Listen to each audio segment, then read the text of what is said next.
Hello everyone, welcome back to my YouTube channel. So today we are going to start part 2 of our chapter 5, class 11, morphology of flowering plant. We have already discussed roots, stem, leaves in part 1. So if you have not watched the part 1, kindly watch it out.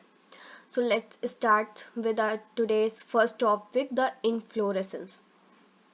A flower is a modified shoot wherein the shoot apical meristem changes to floral meristem. Internode do not elongate and the axis gets condensed. The apex produce different kinds of floral appendages laterally at the successive nodes instead of leaves. When a shoot tip transfers into a flower, it always solitary. When a shoot tip transfers into a flower, it is always solitary. The arrangement of the flowers on the floral axis is termed as inflorescence. जो flower का arrangement होता है उनकी floral axis में, उसे हम लोग कहते हैं inflorescence. Depending on whether the apex gets converted into a flower or continues to grow, two major types of inflorescence defined, racemose and साइमोस. कौन कौन से दो टाइप के इनफ्लोरेसेंस होते हैं, रेसमोस एंड साइमोस? वो उन पे डिपेंड करते हैं कि जो फ्लावर कंटिन्यू ग्रो कर रहा है या स्टॉप है. In racemose type of inflorescences, the main axis continues to grow. The flowers are borne laterally in an acropetal section. Acropetal section का सक्सेशन का मीन्स है कि जो ओल्ड फ्लावर है वो बेस में रहेंगे और जो यंग फ्लावर है वो टॉप में रहेंगे. फ्लोरल एक्सिस की इनडेफिनाइट ग्रोथ होती है रेसमोस में, जिसका हमारा दो एग्जाम्पल है, ब्रासिकेसी फैमिली और Fabaceae family.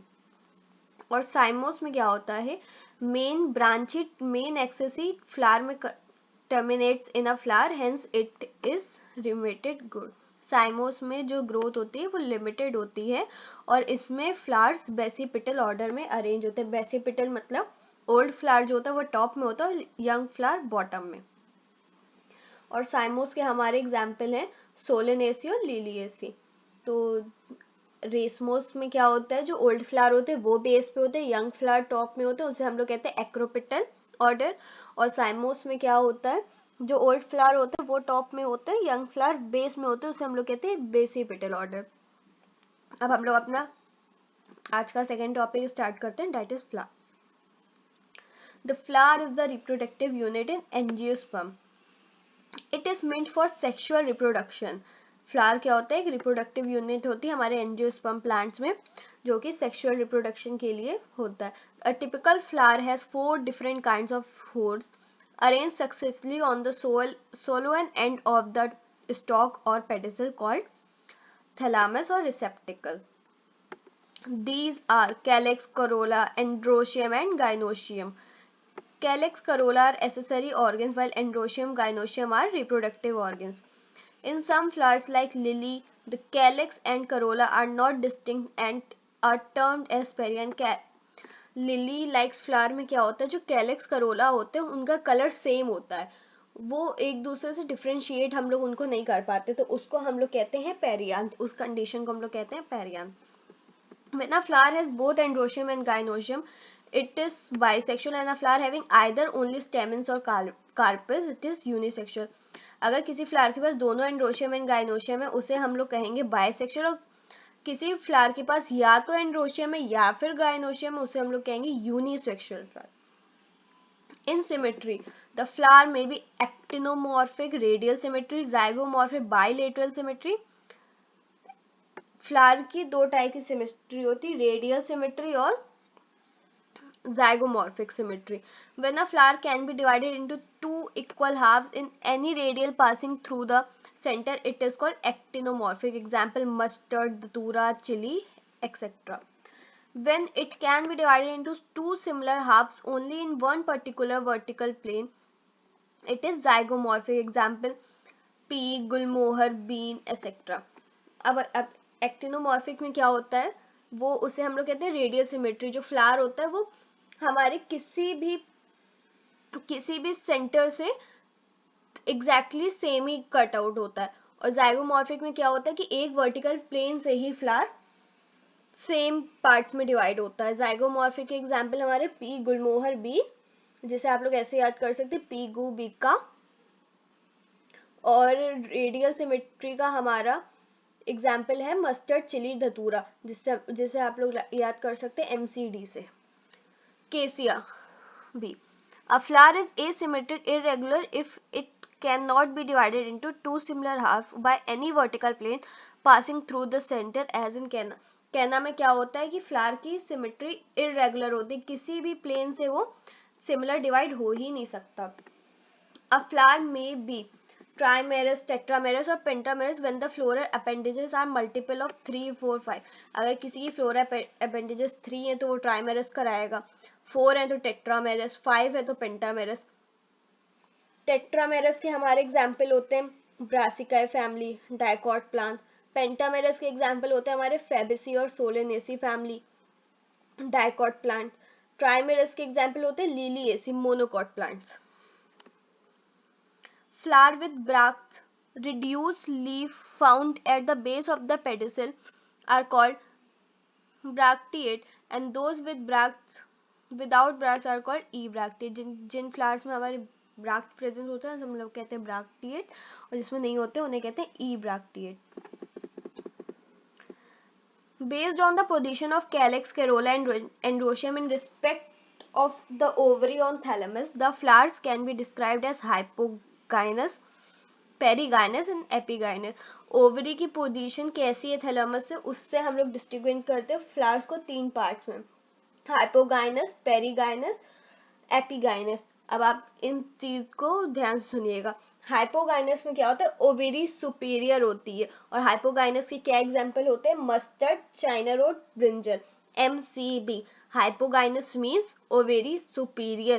Examples are mustard, china rose and brinjal. MCB. Perigynous में क्या होता है, ओवेरी हाफ इंफीरियर होती है, इसका एग्जाम्पल होता है रोज, प्लम, पीच। इसका एग्जाम्पल होता है रोज, plum, peach.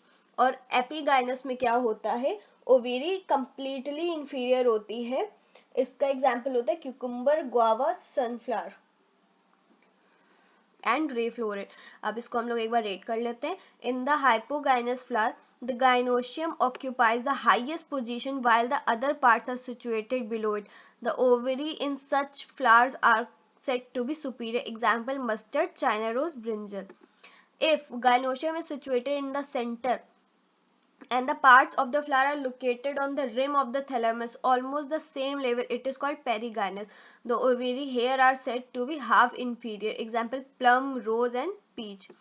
In epigynous flower, the margin of the thalamus grow upward, closing the ovary completely and getting fused with the other parts of flower arise above the ovary, hence the ovary is said to be inferior, as in flowers of guava, cucumber and ray florets of sunflower. ठीक, अब आप diagram एक बार देख सकते हो, जो हमारा ए diagram में वो दिखाता है हाइपोगाइनस को, बी और सी हमारे शो करते हैं पेरीगाइनस, और डी है एपीगाइनस। अब हम लोग आते हैं पार्ट्स ऑफ फ्लावर में। each flower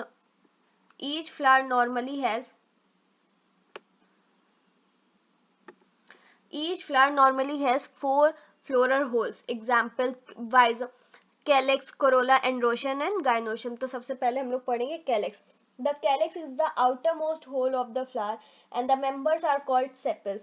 Generally, sepals are green, leaf-like and protect the flower in the bud stage. The calyx may be gamosepalous sepal united और polycephalous sepals free. कैलेक्स गेमोसेपलस कब कहलाएगा, जब सेपल्स होंगे यूनाइटेड होंगे, और पॉलीसेपलस कब कहलाएगा, जब सेपल्स फ्री होंगे। और कैलेक्स क्या होता है, आउटर मोस्ट पार्ट होता है हमारे फ्लावर का, जिसे हम लोग सेपल कहते हैं, और ये जनरली ग्रीन होते हैं, लीफ लाइक होते हैं, जो कि फ्लावर को प्रोटेक्ट करते हैं उनकी बड स्टेज पे। अब आते हैं कोरोला में। Corolla is composed of petals. Petals are usually bright colored, attract insect for pollination. Corolla is composed of petals. Petals are usually bright colored and attract insect for pollination. Like calyx, corolla may be also free. gamopetalous or united polypetalous. The shape and the color of the corolla vary greatly in plants. Corolla may be tubular, bell-shaped or funnel or shaped or wheel shaped. Corolla के shape different different flowers में अलग अलग होते हैं. ये may be tubular shape भी हो सकता है, बेल शेप भी हो सकता है, फनल शेप भी हो सकता है और व्हील शेप भी हो सकता है. जैसे कैलेक्स में हम लोग ने पढ़ा था कि सेपल यूनाइटेड होते हैं और सेपल फ्री होते हैं. ऐसे कोरोला में भी पेटल्स यूनाइटेड होते हैं और फ्री होते हैं. यूनाइटेड होते हैं तो उसे हम लोग कहते हैं पॉलीपेटलस, और फ्री होते हैं तो उसे हम लोग कहते हैं गैमोपेटलस.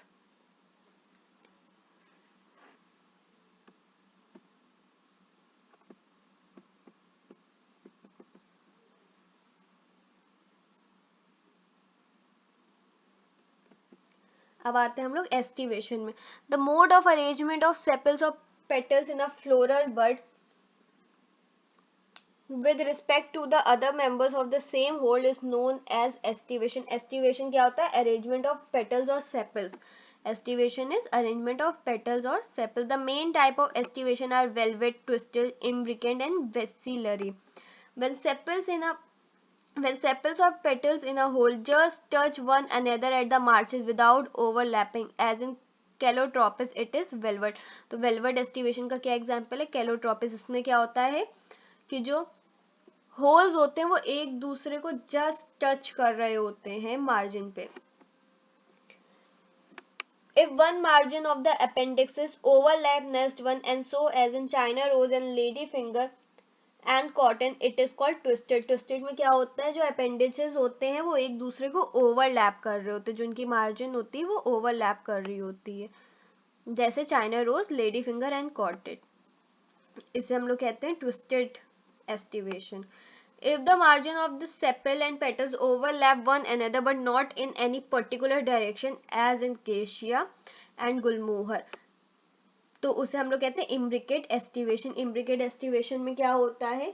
जो होता तो वो twisted ही है पर किसी एक direction में नहीं होता है. In P and B in flower there are 5 petals. The largest standard overlaps 2 lateral petals, which in turn overlaps 2 smaller petals. This type of estivation is known as vacillary or papillonous. P और bean में क्या होता है?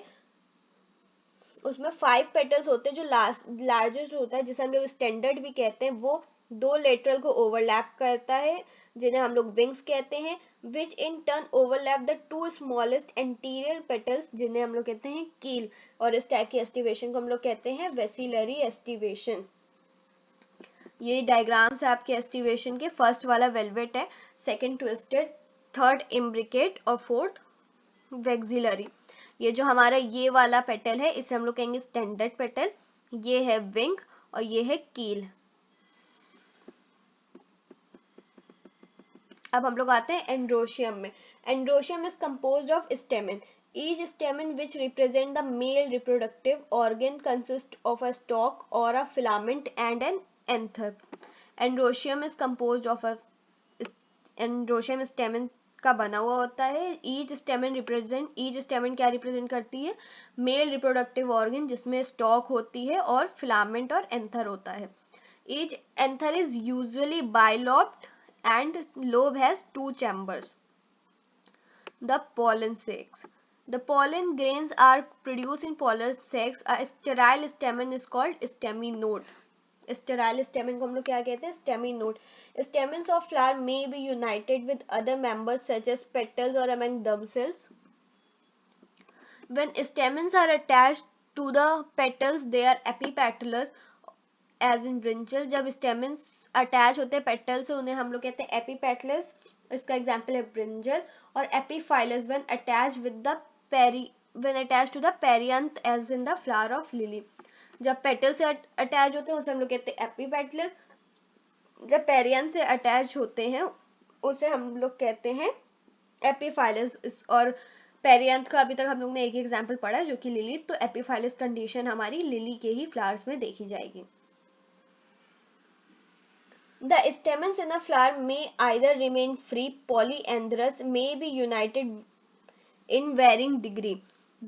Stamens में either remain free, stamens free भी होते हैं, जैसे हम लोग कहते हैं पॉलीएंड्रस, और may be united in varying degree. The stamen may be united into one branch one bundle, एक ब्रांच में यूनाइटेड होते हैं, एक बंच में यूनाइटेड होते हैं, तो उन्हें हम लोग कहते हैं मोनोएडेल्फस। इसका एग्जांपल है चाइना रोज। टू बंडल में होते हैं, उन्हें हम लोग कहते हैं डाईएडेल्फस। इसका एग्जांपल है पी। और मोर देन वन बंडल होता है तो पॉलीएडेल्फस, जैसे कि citrus. There may be variation in the length of the filament within the flower as in salvia and mustard. अब हम लोग आते हैं गाइनोशियम में। गाइनोशियम हमारा female reproductive part of the flower है। ये एक से ज्यादा कार्पेल से बना होता है।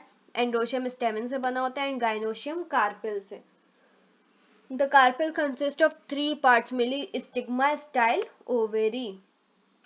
Ovary is the enlarged basal part on which lies the elongated tube. The style connects the ovary to the stigma. Stigma is usually at the tip of the style and is receptive surface of pollen grains.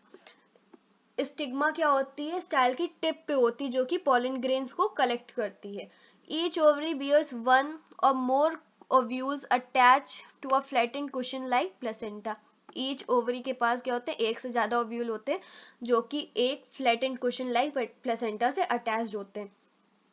When more than one carpel is present, they may be free, as in lotus and rose are called apocarpus, and are termed as syncarpus when carpels are fused, as in mustard and tomato. Each जब एक से ज्यादा carpel present होते हैं, वो free भी हो सकते हैं, जैसे लोटस रोज में, उस कंडीशन को हम लोग कहते हैं एपोकार्पस। और सिनकार्पस हम लोग तब कहते हैं जब वो फ्यूज होते हैं एक दूसरे के साथ, और उसे हम लोग उसका एग्जाम्पल है mustard and tomato. After fertilization the ovules develop into seed and ovary mature into a fruit. जो ओव्यूल्स होते हैं वो सीड में डेवलप होते हैं, और जो ओवरी होती है वो फ्रूट में। Placenta, the arrangement of ovule within the ovary is known as placenta. अब ओव्यूल्स कैसे कैसे अटैच्ड होते हैं ओवरी में, उसे हम लोग, उस अरेंजमेंट को हम लोग कहते हैं प्लेसेंटेशन। प्लेसेंटेशन डिफरेंट टाइप्स की होती हैं, जैसे marginal, axile, parietal, basal, central and free central. इन मार्जिनल में अब क्या होता है? The placenta, in marginal placentation the placenta forms a ridge along ventral suture of the ovary and the ovules are borne on the ridge forming two rows as in P। जैसा कि हम लोग P में देखते हैं, इसमें placental margin पे इसके ओव्यूल्स अटैच होते हैं। एग्जाम्पल ये हमारा डायग्राम है, जैसा आप लोग P में देखते हो। P मतलब मटर के दाने। When the placenta is exiled and ovules are attached to it in a multilocular ovary, the placenta is said to be exiled, as in China rose। जो हमारा B वाला आप लोग डायग्राम देखेंगे, वो एग्जाम्पल है चाइना रोज का, और भी उसमें एग्जाम्पल होता है tomato, lemon. In parietal placentation, ovules develop on the inner wall of the ovary or on the peripheral part। Parietal presentation में क्या होता है? जो ओव्यूल्स होते हैं वो इनर वॉल ऑफ ओवरी में डेवलप हो जाते हैं, या फिर पेरिफेरल पार्ट में डेवलप हो जाते हैं। और इसका एग्जाम्पल है mustard and argemone. Ovaries one chambered but become two chambered due to formation of false septum. इन दोनों के बीच क्या होता है? फॉल्स सेप्टम फॉर्म हो जाती है, जैसे मस्टर्ड एंड आर्जेमोन। ये हमारा डायग्राम नंबर है C। ये देखिए, ये ऐसे पेरिफेरी पोजीशन में ओव्यूल्स अरेंज हो जाते हैं। When the ovules are born on the central axis and septa are absent, as in dianthus and perimorph, the placentation is free central। जब ओव्यूल्स एक सेंट्रल एक्सिस में आ जाते हैं और उनके बीच में सेप्टा एब्सेंट होता है, तो उसे हम लोग कहते हैं फ्री सेंट्रल प्लेसेंटेशन, जैसा कि डायंथस एंड राइसमस।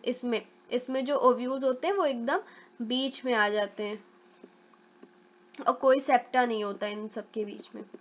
इसे हम लोग फ्री से। In basal presentation the placenta develops at the base of the ovary, a single ovule is attached, a single ovule is attached to it as in sunflower और marigold. ये आपका example है sunflower और marigold का। इसमें जो ovule होते हैं वो ओवरी के बेस में आ जाते हैं, इसे हम लोग इसे बेसल प्रेजेंटेशन कहते हैं, और इसमें एक ही ओव्यूल अटैच होता है। अब हमारा टॉपिक है topic 5.6, that is fruit. The fruit is the characteristic feature of the flowering plant, जो कि हमारा जो ओवरी होती है हमारी वो आगे मैच्योर हो जाती है फ्रूट में, और फ्रूट क्या होता है, कैरेक्टरिस्टिक फीचर होता है एक फ्लावरिंग प्लांट का।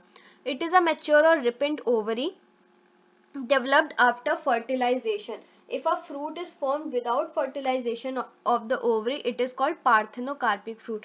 अगर फ्रूट जो होता है without fertilization of the ovary से डेवलप होता है उसे हम लोग कहते हैं पार्थेनोकार्पिक फ्रूट। इसका हमारा एग्जाम्पल है banana. Generally the fruit consist of a wall और pericarp and seeds. The pericarp may be dry और फ्लैशी, पेरिकार्प ड्राई भी हो सकती है फ्लैशी भी हो सकती है। When pericarp is thick and fleshy, it is differentiated into outer epicarp, middle mesocarp and inner anocarp. अगर पेरिकार्प हमारा थिक है और फ्लैशी है तो वो आगे तीन में डिवाइड हो जाता है, जिससे आउटर लेयर को हम लोग कहते हैं एपिकार्प, मिडिल को कहते हैं मेसोकार्प, एंड वाली लेयर को कहते हैं एंडोकार्प। इसका एग्जाम्पल है मैंगो एंड कोकोनट, पर कोकोनट में एपिकार्प नहीं होती है।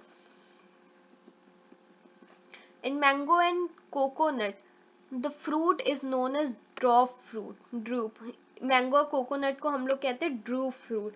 क्यों कहते हैं, क्योंकि they develop from monocarpellary superior ovary and a one seeded, क्योंकि इनके में एक ही सीड होता है। बाकी आप कोई भी फ्रूट देखो जैसे एप्पल है और वाटरमेलन है, पपाया, इन सब में मल्टीपल सीड होते हैं, लेकिन कोकोनट और मैंगो में एक ही सीड होता है।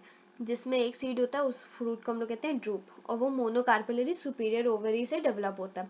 In mango the pericarp is well differentiated into outer thin epicarp and a middle fleshy edible mesocarp and inner stony hard endocarp. Mango में क्या होता है, पेरिकार्प वेल डिफरेंशिएटेड होता है, आउटर थिन होती है जिसे हम लोग एपिकार्प कहते हैं, मिडिल फ्लैशी होती है जो एडिबल होती है उसे हम लोग मेसोकार्प कहते हैं, और इनर स्टोनी हार्ड होती है जिसे हम लोग एंडोकार्प कहते हैं। In coconut which is also a drupe the mesocarp is fibrous, इसमें क्या होती है, इसमें भी मेसोकार्प ही फाइब्रस होती है। अब हमारा नेक्स्ट टॉपिक है सीड। आई होप आप लोग को इतना समझ में आ रहा होगा, और अगर आप लोग को कोई भी प्रॉब्लम है तो let me know in the comment section. The ovules after fertilization develops into seed. A seed is made up of a seed coat and an embryo. Embryo is made up of radicle and embryonal axis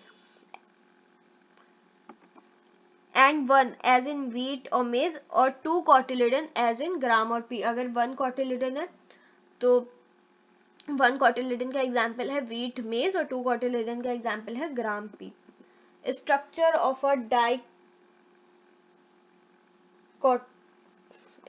a dicotyledonous seed। अब हम लोग structure पढ़ेंगे dicotyledon seed का।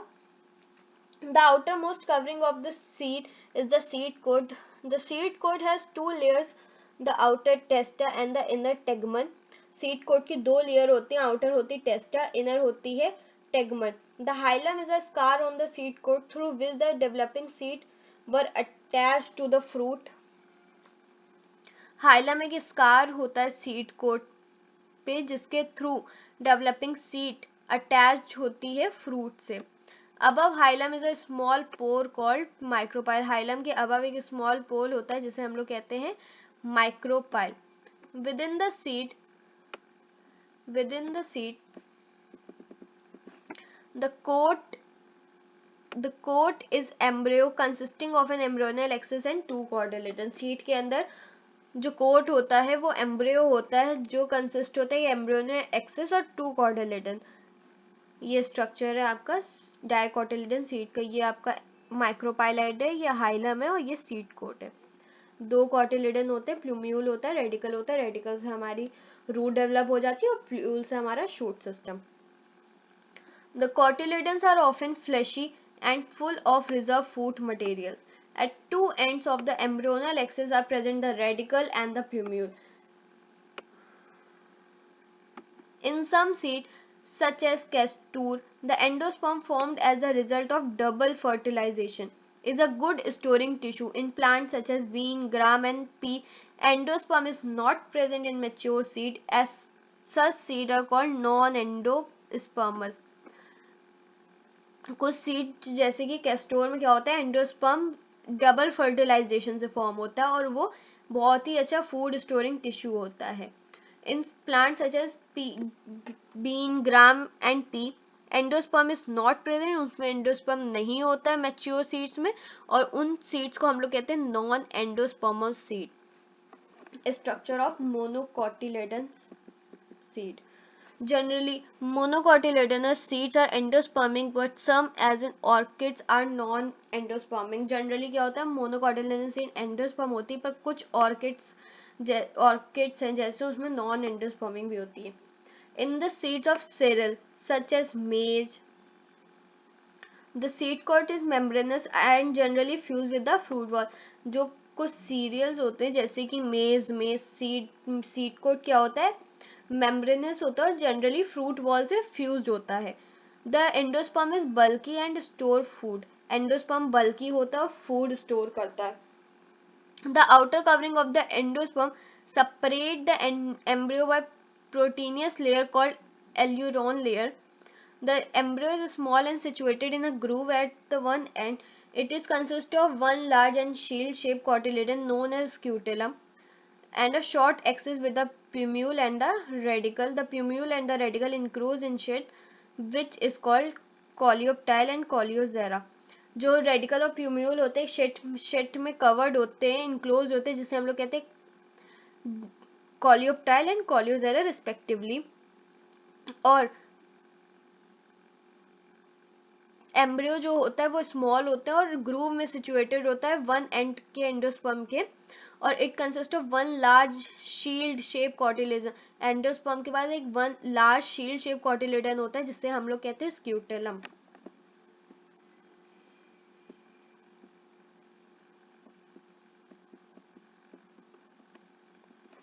Semi-technical description of a typical flowering plant. Various morphological features are used to describe a flowering plant. The description has to be brief in a simple and scientific language and presented in a proper sequence. The plant is described beginning with its habit, vegetative character, root, stem and leaf, and then floral character, inflorescence and flower parts. अभी हम लोग ने देखा plant कैसे describe होता है. पहले हम लोग ने रूट पढ़ा, फिर स्टेम, फिर लीफ, फिर उसके फ्लोरल करेक्टर, फिर इन्फ्लोरेसेंस, फिर flower parts. After describing various parts of the flower, a floral diagram and a floral formula are presented. जब हम लोग ये सब पार्ट्स को डिस्क्राइब कर देते हैं तो उसके बाद हम लोग उसके फ्लोरल डायग्राम और फ्लोरल फॉर्मूला को प्रेजेंट करते हैं. The floral formula represented by symbols. In floral formula BR stand for bracteate, K stand for callus, C for corolla, P for perianth, A for endoecium and G for gynoecium. अगर G के नीचे dash है तो उसे हम लोग कहेंगे superior ovary, और G के ऊपर डैश है तो उसे हम लोग कहेंगे इंफीरियर ओवरी. और मेल और फीमेल, और अगर दोनों मेल और फीमेल के साइन एक साथ है तो उसे हम लोग कहेंगे बाइसेक्सुअल प्लांट. प्लस सर्कल में होता है तो वो होता है एक्टिनोमॉर्फिक, और जो परसेंटेज का साइन होता है वो होता है zygomorphic nature. Fusion is indicated by closing the figure with in bracket. Fusion को हम लोग कैसे इंडिकेट करते हैं, फिगर को ब्रैकेट में क्लोज करके. जैसे मान लीजिए 2 लिखा है, उसको अगर ब्रैकेट में कर दिया इसका मतलब ये फ्यूज्ड है. And adhesion by a line drawn above the symbol of the floral flower. A floral diagram provides information about the number of parts of the flower, their arrangement and the relation they have with one another. The position of the mother axis with respect to the flower is represented by a dot on the top of the floral diagram. जो mother की position होती है axis में वो dot से represent करी जाती है डायग्राम के टॉप में. Calyx, corolla, androecium and gynoecium are drawn in successive whorl. Calyx corolla को कैसे हम लोग ड्रॉ करते हैं, उनके होल्स में. Calyx being the outer most and gynoecium being in the centre. Calyx सबसे आउटर मोस्ट पार्ट होता है, गाइनोशियम सेंटर में होता है. Floral formula show cohesion. Floral formula show cohesion and adhesion within the parts of holes and in between holes. जो अभी हम लोग फ्लोरल डायग्राम पढ़ेंगे वो है मस्टर्ड का, जिसकी फैमिली है ब्रासिके। इसमें देखिए जो हमारा फ्लावर है वो एक्टिनोमॉर्फिक है, बाइसेक्सुअल है, कैरोला है 4, एंड्रोशियम है 2 + 4 दैट इज टोटल 6, और इसमें गाइनोशियम है जो कि सुपीरियर ओवरी है और वो है 2 जो कि फ्यूज्ड है। सबसे बाहर वाला पार्ट हमारा कैलिक्स है और ये कोरोला है, और फिर उसके बाद ये एंड्रोशियम और ये गाइनोशियम, और ये हमारा इंडिकेट करता है मदर एक्सिस। इसी के साथ हमारा ये चैप्टर एंड होता है। नीट 2024 में कुछ फैमिली ऐड हुई है, उसके लिए मैं अलग शॉर्ट वीडियो बना दूंगी। अभी हम लोग का ये चैप्टर खत्म होता है और वो बहुत जल्दी अपलोड भी हो जाएगी। Thank you. और एनसीईआरटी हाइलाइट्स के लिए आप लोग मेरे टेलीग्राम चैनल को सब्सक्राइब कर सकते हैं।